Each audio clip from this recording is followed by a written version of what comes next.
नमस्कार मेरे प्यारे दोस्तों, आपका हमारे YouTube channel physics foundation by Naresh Kumar Maurya में स्वागत है। यदि आपको हमारा यह वीडियो पसंद आए तो इसे लाइक, शेयर और सब्सक्राइब करना ना भूलें।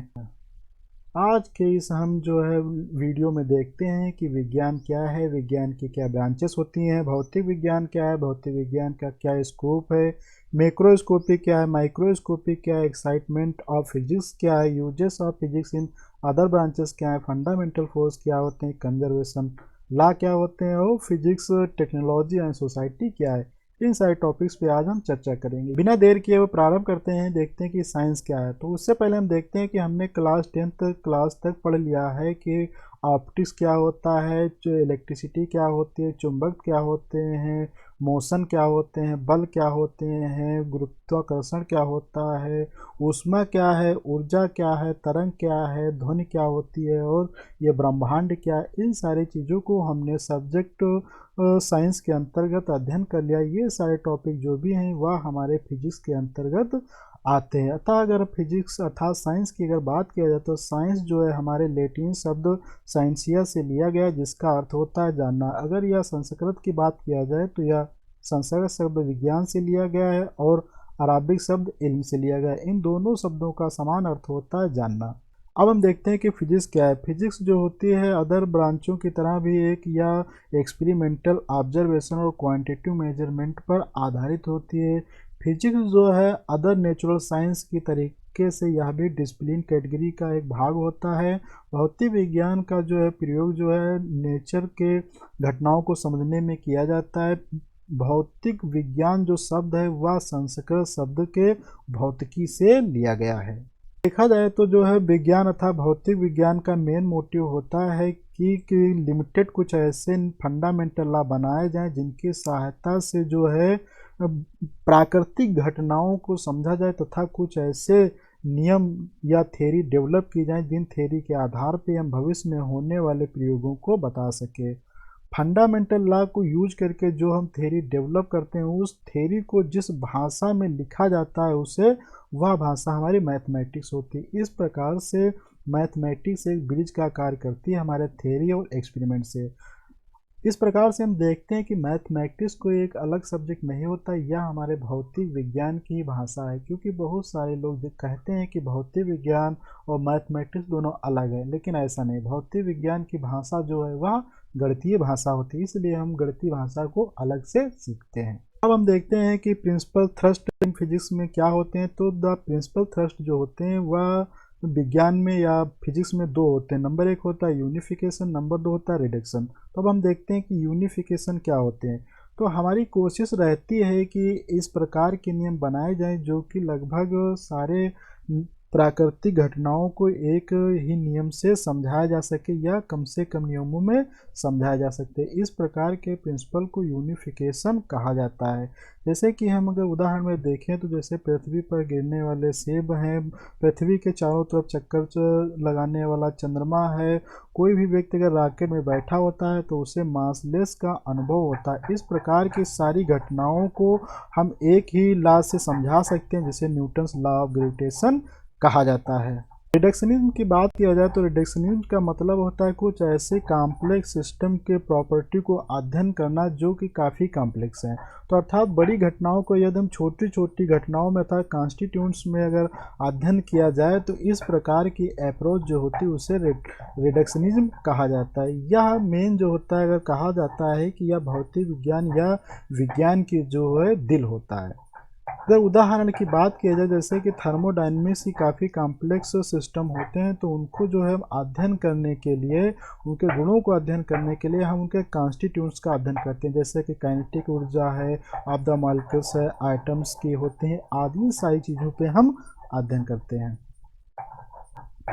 अगर भौतिक विज्ञान के स्कोप की बात की जाए तो भौतिक विज्ञान का स्कोप देखा जाए तो बड़े स्तर पर अर्थात मैक्रोस्कोपी तथा छोटे स्तर पर अर्थात माइक्रोस्कोपिक। तो मैक्रोस्कोपी पर देखा जाए तो मैक्रोस्कोपिक पे जो घटनाएं होती हैं जैसे कि लेबोरेटरी होती है, ग्रह वाली घटनाएं होती हैं, एस्ट्रोनॉमिकल स्केल्स होते हैं, आदि ये सारी घटनाएं जो हैं हमारी मैक्रोस्कोपिक लेवल पर होती हैं।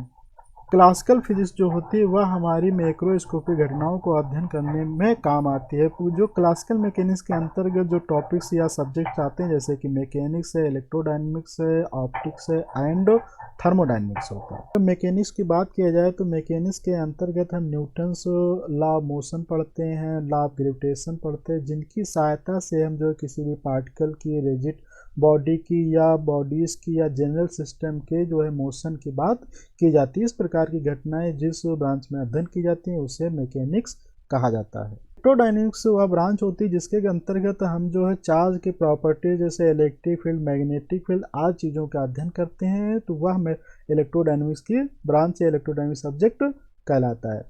अगर हम देखें कि ऑप्टिक्स क्या होता है, तो ऑप्टिक्स के अंतर्गत हम प्रकाश की चीज़ों से जुड़ी हुई घटनाओं का अध्ययन करते हैं, जैसे कि हमारे टेलीस्कोप है, माइक्रोस्कोप है, कलर से जो है उत्पन्न किए जाते हैं, किसी थीन फिल्म का है जो है, चाहे प्रिज्म के द्वारा 7 रंगों का बनना, आज सारी घटनाओं का अध्ययन करना ऑप्टिक्स के अंतर्गत आता है। अगर हम बात करें कि थर्मोडायनेमिक्स क्या होती है, तो थर्मोडायनेमिक्स के अंतर्गत हम जैसे एनर्जी है, टेम्परेचर है, एंट्रोपी है, इस प्रकार की जहाँ पे चीज़ों की अध्ययन किया जाता है वह थर्मोडायनेमिक्स होता है। जैसे कि हम रेफ्रिजरेटर का अध्ययन करना, हीट इंजन है आदि, ये सारी घटनाएं हमारे थर्मोडायनेमिक्स के अंतर्गत आती हैं। अब हम देखते हैं कि माइक्रोस्कोपी क्या होता है। तो माइक्रोस्कोपी का मतलब होता है कि छोटे स्तर पर था, जैसे एटॉमिक है, मालिकुलर है, न्यूक्लियर है आदि, इन प्रकार की घटनाओं का अध्ययन करना माइक्रोस्कोपी कहलाता है। माइक्रोस्कोपी घटनाओं को जो है क्लासिकल मैकेनिक्स सही से नहीं एक्सप्लेन कर पाती है। इस घटनाओं को समझने के लिए हम क्वांटम थ्योरी का यूज किया जाता था। थ्योरी, इन सारी थ्योरियों को एक्सप्लेन करने के लिए हमारे क्वांटम मैकेनिक्स बहुत सही से काम करती है। अब हम बात करते हैं कि एक्साइटमेंट ऑफ फिजिक्स क्या है। एक्साइटमेंट ऑफ फिजिक्स का मतलब होता है कि इसके कैसे एप्लीकेशन, जैसे कि हम लाइव ट्रांसमिशन थ्रू टेलीविज़न देखते हैं, रोज प्रतिदिन हम घर बैठे न्यूज़, समाचार आज चीज़ें देखते रहते हैं, यह सब लाइव ट्रांसमिशन थ्रू टेलीविज़न है। और हम एक दूसरा देखते हैं कि कंप्यूटर, जैसे कि कंप्यूटर के अंतर्गत हम काफ़ी मूवीज़, काफ़ी शोज, काफ़ी PDF, काफ़ी किताबें आज चीज़ों को सुरक्षित रख सकते हैं। इस प्रकार से यह भी एक बहुत अच्छा एक्साइटमेंट है। अदर एक्साइटमेंट की बात किया जाए जैसे कि रोबोटिक्स का आज के समय में बहुत ज़्यादा उपयोग हो रहा है। रोबोट की सहायता से बहुत सारे काम आसानी से किए जा सकते हैं। दूसरा एक देखते हैं कि लेज़र की सहायता से हम जो है काफ़ी कार्य आसानी से होते हैं। लेज़र का आज के समय में चिकित्सा के क्षेत्र में बहुत ज़्यादा उपयोग हो रहा है, जैसे कि लेज़र की सहायता से ऑपरेशन करना, आज सारी चीज़ों का अध्ययन किया जाता है। अगर हम देखते हैं कि फिजिक्स का क्या स्कोप इन अदर ब्रांचेस में है, जैसे कि फिजिक्स का अगर देखा जाए तो केमिस्ट्री के क्षेत्र में, तो केमिस्ट्री के क्षेत्र में जैसे केमिकल बॉन्डिंग क्या है, एटॉमिक नंबर क्या है, कॉम्प्लेक्स स्ट्रक्चर किसी आइटम के आदि, ये सारी चीज़ें जो है अध्ययन की जाती हैं। उसमें हम क्या करते हैं, इलेक्ट्रोस्टैटिक फोर्स का और एक्सरे आदि टेक्निक्स का यूज करके हम जो इन सारी चीज़ों का अध्ययन कर लेते हैं। यह सारी टेक्निक्स जो है फिजिक्स की ही हैं। बायोलॉजी के अंदर जो है ऑप्टिकल जैसे माइक्रोस्कोप हैं, जिनकी सहायता से हम बायो सैंपल्स का अध्ययन करते हैं। इलेक्ट्रॉन माइक्रोस्कोप है, जिनकी सहायता से हम बायोसेल्स का अध्ययन कर सकते हैं। एक्सरे होते हैं, जिनकी सहायता से हम बायोलॉजिकल साइंसेस या एक्सरे आदि चीज़ों का लेते हैं। इसी प्रकार से रेडियो आइसोटोप्स की सहायता से आज किया जाता है। इस प्रकार से फिजिक्स का कई बायोलॉजी में बहुत ज़्यादा उपयोग है। अदर भी ब्रांचेस, फिजिक्स के अदर भी ब्रांचेस हैं, जैसे physics used in the different phenomena science like biophysics है, ओशिनोग्राफी है, सिस्मोलॉजी है आदि। इन ब्रांचों में भी फिजिक्स का काफ़ी उपयोग किया जाता है। अब हम बात करते हैं कि फंडामेंटल फोर्स क्या होते हैं, तो यह हम देखते हैं कि संसार में हर एक वस्तु एक दूसरे वस्तु से जुड़ी हुई है और हर एक वस्तु दूसरे वस्तु पे हमेशा कुछ न कुछ फोर्स लगाती रहती है। इस प्रकार से इस ब्रह्मांड में बहुत सारे फोर्स हैं, तो इन फोर्सों को दो प्रकार से देखा जा सकता है। नंबर एक देखा जा सकता है माइक्रोस्कोपिक फोर्स। माइक्रोस्कोपिक फोर्स जैसे ग्रेविटेशन है, फ्रिक्शन है, कॉन्टैक्ट फोर्स आदि, ये सारे फोर्स माइक्रोस्कोपिक के अंतर्गत आते हैं। इसी प्रकार से माइक्रोस्कोपिक अर्थात छोटे स्तर पर के फोर्स जैसे इलेक्ट्रोमैग्नेटिक है, इंटर एटॉमिक फोर्स आदि, ये सारे चीज़ फोर्स। लेकिन हम इन सारे फोर्सों का अध्ययन नहीं कर सकते। हम कुछ ऐसे फोर्सों का अध्ययन करेंगे जिनकी सहायता से ये सारी घटनाएं आसानी से समझाई जा सकें। उन फोर्सों को ही फंडामेंटल फोर्स कहा जाता है। इन फंडामेंटल फोर्स में जो सबसे पहला फोर्स है हमारा, वह है ग्रेविटेशनल फोर्स। ग्रेविटेशनल फोर्स जो होता है, यह कोई भी दो मास वाली बॉडियों के बीच में कार्य करता है। जैसे मान लिया यहाँ पे एक है, यहाँ पे है, तो इनके बीच में यह कार्य करेगा और यह हमेशा अट्रैक्टिव ही होता है। मतलब एक बॉडी दूसरे बॉडी को हमेशा अट्रैक्ट ही करेगी। और इनकी जो होते हैं ऑपरेट्स, और ये संसार के सारे ऑब्जेक्ट्स पे काम करते हैं, मतलब हर एक बॉडी पे जो है हमेशा ग्रेविटेशनल फोर्स का काम करता है, मतलब। और इसी प्रकार से इनकी रेंज जो होती है इनफाइनाइट होती है, मतलब यहाँ से लेके अनंत तक ये काम कर सकते हैं।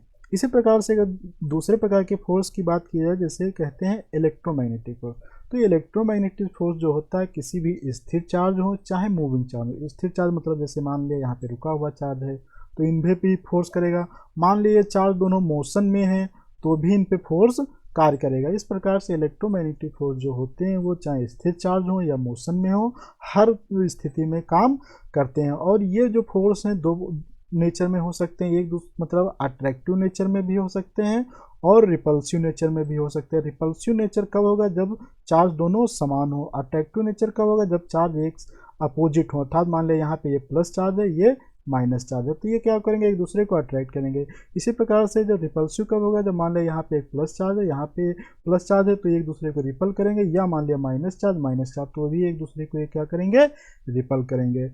और जो है इनकी रेंज जो होती है इनफाइनाइट होती है, मतलब ये काफ़ी ज़्यादा रेंज तक काम करते हैं और ये जो है फोर्स काफ़ी स्ट्रांग होते हैं।